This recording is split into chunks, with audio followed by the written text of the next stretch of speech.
지역의 뉴스 속 뉴스를 전해드리는 뉴스인 뉴스 인터넷 신문입니다. D2뉴스 24의 류호진 대표 전화 연결합니다. 안녕하세요. 네, 안녕하세요. 내일이 수능 시험일인데요. 관련 교통대책이 나왔죠? 네, 그렇습니다. 내일 오전 아침, 그러니까 오전 7시부터 9시 사이에 수험생 탑승 차량에 한해서는 가로변 버스 전용 차로 위반은 면제해 주기로 했습니다. 당초에는 이 가로변 버스 전용 차로제를 전면 해제하는 방안을 검토했었는데요.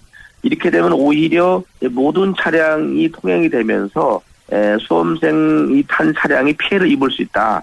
또 혼란이 올 수 있다. 이런 예상이 돼서 우선 과태료 부과의 통지를 위한 의견을 진술할 때 수험표 확인을 통해서 면제해 주기로 했다. 이렇게 설명했습니다. 네. 다만 버스 중앙 전용 차로제 같은 경우는 일반 차량이 진입하면서 이 안전사고 우려가 있다 해서 위반을 면제하지 않기로 했습니다. 승용차 요일제도 임시 해제가 되지요? 네, 그렇습니다. 지금 대전 시내 그 승용차 요일제 차량 참여 차량이 한 2만 1,000대 정도가 되는데요. 이 가운데 목요일 운유하는 차량이 한 3,500대가 되는데 내일 한해서 우선 이 부분도 해제하기로 했습니다. 그리고 이 수험생 편의를 위해서 이 수험장을 가는 시내버스 61개 노선의 730대 버스 앞에다가 수험장 경유의 위치를 안내하기로 했고요. 도시철도공사는 이 내일 수험생들 안에서는 무임승차를 할 수 있도록 했습니다. 예. 내년 누리과정 예산 편성이 초미의 관심사인데요. 세종시 교육청도 어린이집 누리과정 예산이 빠졌지요? 네, 그렇습니다. 어제 세종시 교육청이 예산안을 편성했는데요.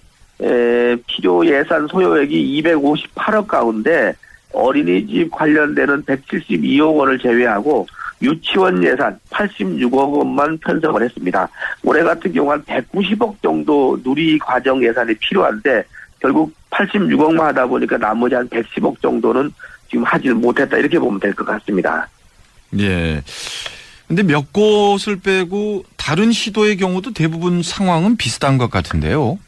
네, 그렇습니다. 지금 17개 시도 가운데 14곳이 예산을 세우지 못했고요.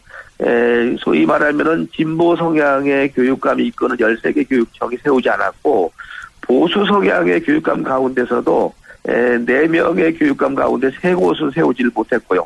다만 대전시 이 교육청 같은 경우도 설도경호 교육감이 뭐 보수로 이 분류가 되지만은 결국 누리과정 예산은 편성하지 못했습니다. 예. 이렇게 되면 현실적으로 학부모들이 어린이집에서 유치원으로 옮길 수도 있지 않을까요? 지금 충분히 예상이 지금 되고 있는데요. 유치원으로 갈아탈 가능성이 높다고 볼 수 있는데 다만 이렇게 되면은 어린이집의 또 운영난이 어려우니까 오게 되다 보니까 결국 문을 닫는 경우가 생길 수 있다 해서 지금 상당히 혼란에 빠지지 않겠는가 이렇게 우려의 목소리가 나오고 있습니다. 예. 그리고 염홍철 전 대전시장이 새누리당 대전시당에서 당직을 맡기로 하면서 많은 시민들이 고개를 갸우뚱하는 것 같습니다. 네, 그렇습니다. 사실 2014년도 시장직에서 물러나면서 사실 정치 이선으로 후퇴를 했는데요. 최근에 이 대전시당 위원장인 정용기 의원이 기자들 앞에서 내년 총선에 좀 도와달라 이런 이제 지혜를 빌리겠다고 했고 또 공개적으로 이런 이야기를 하다 보니까 언론에 등장이 됐는데요. 어제 정용기 의원하고 염홍철 시장이 만나서 대전시당 내 특별기구인 위즈덤 하우스 초대 의장을 맡기로 해서 당직을 좀 맡게 되겠습니다. 예. 최근 가뭄 때문에 물에 대한 관심이 높은데요. 대전 도시철도공사가 지하 역사에서 발생하는 지하수를 민간에 무료로 제공키로 했다면서요? 네, 그렇습니다. 이 도시철도공사 역사에서 나오는 지하수가 한 7,000톤 정도가 된다고 합니다. 구체적으로는 중앙로역에서 한 3,000톤 정도가 나오고요. 대전역에서 한 1,000톤, 중구청역에서 600톤에서 한 7,070톤 정도가 발생을 한다. 이렇게 지금 집계가 나오고 있습니다. 상당히 많은 양인데요. 그래서, 네, 그렇습니다. 그래서 이 물을 가지고 지금 지하철 14개 역의 화장실을 지금 사용하고 있고요. 대전시청 같은 경우는 중수도로 연결을 해서 조경수나 또 화장실용으로 쓰고 있고 또 지하 상가나 중앙로 분수대 뭐 이런 곳을 좀 쓰고 있는데 나머지 5천 톤을 가지고 지금 하천으로 보내고 있는데요. 이 물을 민간인이 쓸 경우에 제공을 하겠다. 어제 이렇게 지금 발표를 했습니다. 예. 이 남는 물을 민간에서 생활용수로 이렇게 사용할 수 있다는 거죠? 네, 그렇습니다. 지금 공사 입장에서는 이제 이 지하철역 근처에 민간 건물에서 만약에 사용을 하게 되면은 공사비는 민간이 제공하고 다만 기술적인 협조를 통해서 쓸 수 있게 하는데요. 예를 들면은 백화점이나 마트 같은 데서 이 물을 끌어다가 화장실용이나 뭐 이런 곳으로 쓸 수 있게 이렇게 좀 조치를 하겠다는 얘기입니다. 자, 그리고 대전시 의회가 행정사무감사 중인데 어제는 정보문화산업진흥원이 아주 문매를 맞았죠? 그렇습니다. 이 문제는 사실 대전시 감사관실에서 적발을 해서 경찰에 지금 수사 의뢰된 상태인데요. 지금까지 나온 얘기를 종합하면은 진흥원의 한 직원이 한 차례 공부 명령을 한 뒤에 회사를 떠났다가 다시 계약직으로 채용이 되고 나서 이 직원이 또 공부 횡령을 했다는 얘기입니다.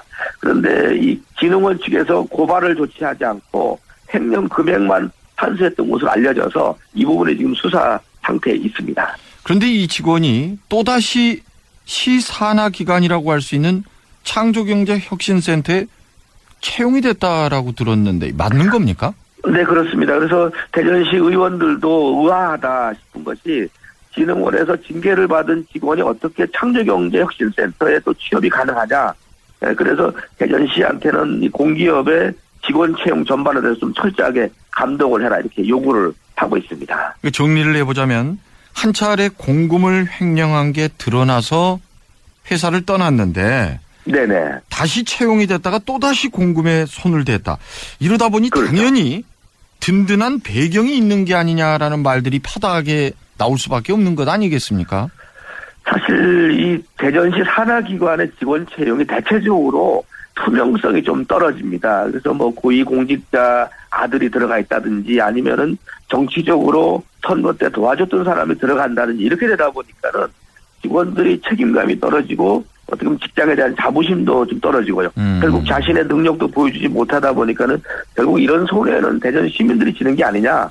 그래서 이번 인사 문제만큼은 보다 좀 투명하고 철저해야 된다. 이런 얘기 어제 시의원들 입에서 나오고 있습니다. 정보문화산업진흥원이 왜 그 대덕대교에서 연구단지 쪽으로 가다 보면 오른쪽 그 소방서 못 가서 있는 거기죠? 네, 그렇습니다. 네, 거기서 대체적으로 지역의 문화 관련되는 업무를 많이 보는데 사실 이 소위 말하는 외부에서 오는 그 영화 촬영하는 사람들을 서포트해 주는 것도 바로 여기서 하고 있습니다.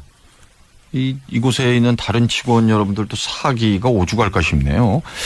네, 오늘 소식 잘 들었습니다. 네, 감사합니다. D2뉴스 24의 류호진 대표였습니다. 15분 교통정보. 뉴스 플러스 시간입니다. 오늘 정말 목소리 때문에 정말 죄송합니다. 병원 가서 좀 입원을 해야 될 것 같습니다. 네. 제 잘못이죠. 제가 관리 못한 프로 정신이 부족한 것 같습니다. 하나만 더 말씀을 드리겠습니다. 우리나라 평균 수명이요.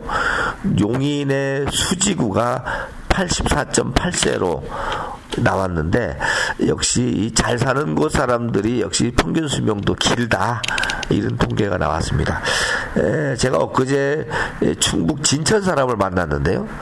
거기 사람 만나보니까 생거진천 사후용인이라고 했는데 보니까 거꾸로 이 생거용인이 되는 거 아닌가 싶습니다. 이상 플러스 뉴스 마치겠습니다.